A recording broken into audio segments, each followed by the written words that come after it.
നമുക്കിന്ന് സദ്യക്കൊക്കെ കിട്ടുന്ന ടൈപ്പിലൊരു പുളിശ്ശേരി റെഡിയാക്കാം. അതിനായിട്ട് ഒരു 3 പച്ചമുളക് നടുകെ കീറി ഇതിലേക്ക് ഇടാം. നമ്മൾ മുളക് കീറിയിട്ടുണ്ട്. അതിന് വേണ്ട വിധത്തിലുള്ള വെള്ളം നമുക്ക് ചേർത്ത് കൊടുക്കാം. അല്പം വെള്ളം. നമ്മൾ പാൻ അടുപ്പത്ത് വെച്ചിട്ടുണ്ട്. നമുക്കതിലേക്ക് അല്പം ഉപ്പ് ചേർത്ത് കൊടുക്കാം. അതിനോടൊപ്പം തന്നെ പരുവത്തിന് മഞ്ഞൾപ്പൊടി, അല്പം മുളക് പൊടി. ഇനി ഈ മുളക് വേവുന്നവരെ നമുക്ക് കാത്തിരിക്കാം. നമ്മുടെ മുളക് വേവുമ്പോഴത്തേന് അതിന് വേണ്ട അരപ്പ് നമുക്ക് തയ്യാറാക്കാം. അതിനായി ഒരല്പം തേങ്ങ, ജീരകം പൊടിച്ചതാണ്, അത് അല്പം ചേർക്കാം. നമുക്കിത് വെള്ളം ചേർത്തൊന്ന് അരച്ചെടുക്കാം. നമ്മുടെ അരപ്പ് തയ്യാറായിട്ടുണ്ട്. നമ്മുടെ മുളകെല്ലാം വെന്തിട്ടുണ്ട്. ഇതിലേക്ക് നമുക്ക് അരച്ച് വെച്ചിരിക്കുന്ന അരപ്പ് ചേർത്തൊന്ന് കൂട്ടി യോജിപ്പിക്കാം.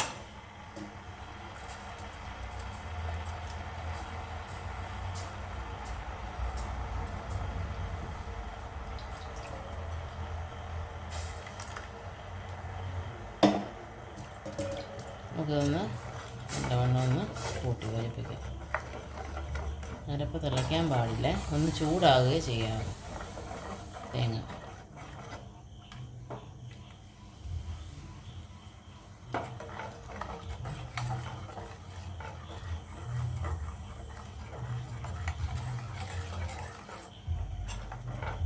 അരപ്പൊന്ന് ചൂടായിട്ടുണ്ട്. നമുക്കിതിലേക്ക് തൈര് ഉടച്ചത് ചേർത്ത് കൊടുക്കാം.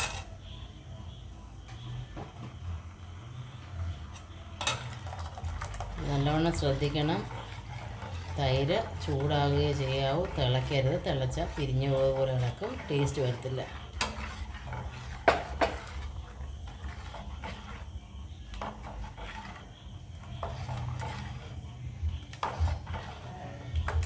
തൈരിനൂടെ ചേർത്ത് കഴിയുമ്പോൾ ഒന്ന് ചൂടാകുകയേ ചെയ്യാവേ. ഒരു കയ്യിലൊഴിക്കുമ്പോൾ നമുക്ക് പൊള്ളരുത്,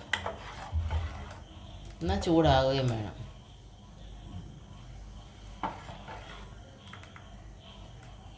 നമുക്ക് അതിൻ്റെ ഉപ്പൊക്കെ നോക്കാം.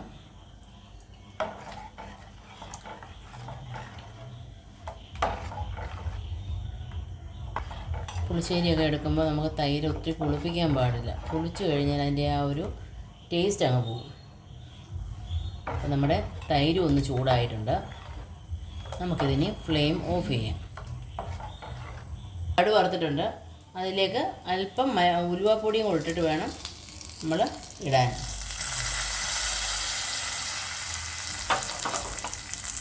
അതിലൊപ്പം അല്പം കൂടെ ജീരകപ്പൊടി ചേർക്കണം, ടേസ്റ്റ് നല്ലതാണ്. ഒന്ന് ഇളക്കി കൂട്ടി യോജിപ്പിക്കാം.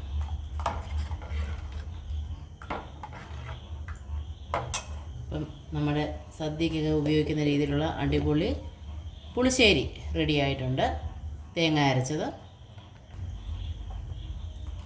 അപ്പം അടിപൊളി പുളിശ്ശേരി റെഡി ആയിട്ടുണ്ട്. നമ്മൾ കടുക് വറുക്കുമ്പോൾ പ്രത്യേകം ശ്രദ്ധിക്കണം. അതിനകത്ത് ഉള്ളി ചേർക്കാൻ പാടില്ല. ഉള്ളി ചേർത്ത ടേസ്റ്റിന് വ്യത്യാസം വരും. അപ്പം എല്ലാവരും ഇതൊന്ന് ട്രൈ ചെയ്ത് നോക്കുക. ഓണക്കാലമാണ്, എല്ലാവരും ട്രൈ ചെയ്ത് നല്ല രീതിയിലുള്ള പുളിശ്ശേരി നമുക്ക് വീട്ടിൽ തന്നെ ഉപയോഗിക്കാം. എന്തായാലും വീഡിയോ കണ്ട് എല്ലാവർക്കും ഇഷ്ടപ്പെട്ടെങ്കിൽ ഫീഡ്ബാക്കുകൾ അറിയിക്കുക. നന്ദി, നമസ്കാരം. വീണ്ടും നല്ലൊരു വീഡിയോയുമായിട്ട് വരുന്നതായിരിക്കും.